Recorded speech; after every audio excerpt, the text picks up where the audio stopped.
No, I don't listen to anybody.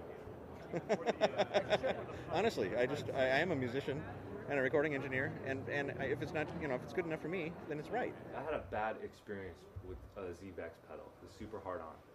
I was working on Queens of the Stone Age record, Songs for the Deaf, when Dave Grohl played on and all this stuff. So me and Josh are going crazy, hooking up all this stuff, and one of the main parts of his sound was a super hard on pedal. So this thing is like blasting the shit out of this old Ampeg, and one day it doesn't work. The pedal's not working.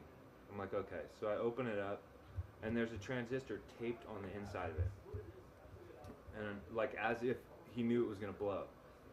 So I pull out the transistor, and it was like a socket, I pull it out, put the other one in, plug it in. It sounds nothing like the other one. Nothing like it. So I call him up, and I explain the situation. I'm like, look, we have the sound, we've been recording for weeks, and now we lost our sound because the transistor blew in your pedal. And this is what he says. He's like, oh, well, there's a mod now that I do that I can make it not blow up.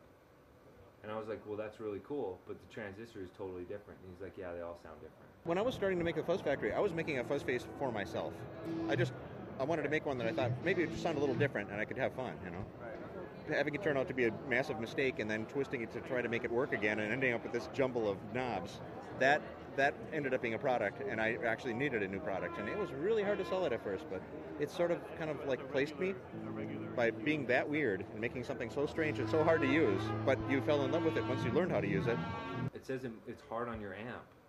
It doesn't say that it's hard on getting the sound back after it blows up, There's been a lot of looking over one's shoulder. I don't know how many times a Big Muff or a Rat has been copied. A Tube Screamer is certainly one of the most overrated circuits ever to be introduced to mankind. And everybody's taken their poke at making it. Gooping, which is, it's a substance that you can put over a circuit, which is a whole other discussion, and some people, a touchy subject for some people.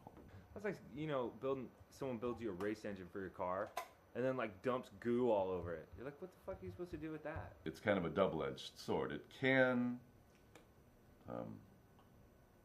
physically protect the circuit too from, if you're going to ship a circuit all over the world, it's good to have that in there. It helps protect it, so as it's bashed around, it's safe.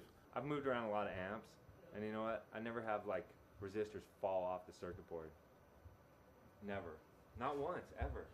And it also helps protect the identity of the actual circuit, the way it's working. Because they don't want other people to know that it's just a design ripped off from somewhere else.